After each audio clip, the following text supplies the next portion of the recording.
look back over your relatively short life, is there a point where you began to think of yourself as a leader? Yeah, I mean, it was really in some ways the Jackson campaign was an experience, but I stuttered horribly. I would write all my speeches, and I would try to read them, and it was painful for the audience, it was humiliating for me.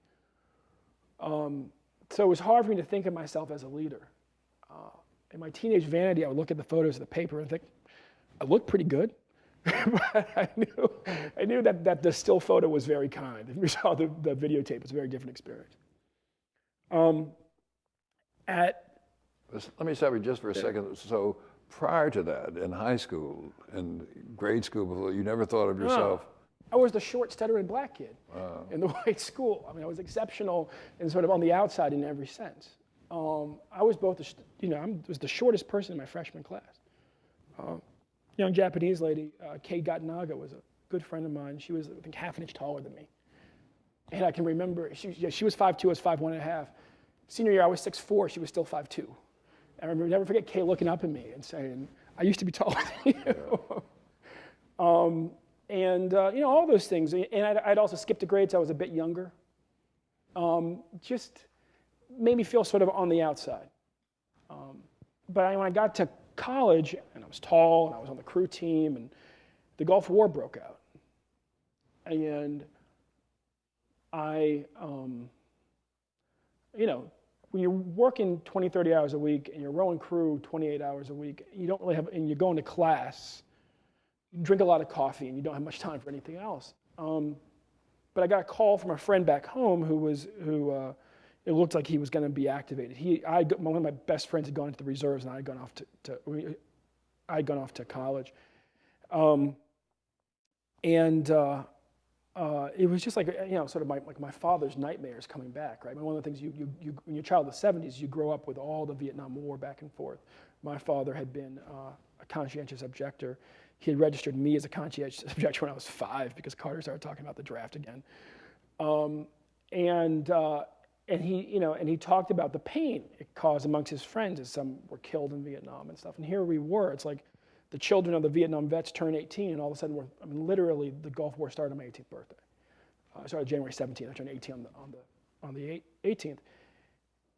And I found myself at an all-night protest downtown. We tried to shut down the Brooklyn Bridge.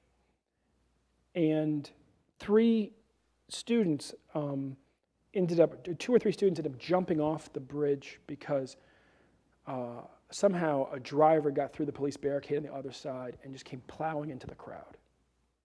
And to this day, I don't know whether those students died or lived. I know that they fell about 70 feet, and there was conflicting accounts. And I was towards the front of the march. It was one of the most devastating experiences of my life. And I ended up walking all the way back from the Brooklyn Bridge to Columbia. I live on Columbia's campus.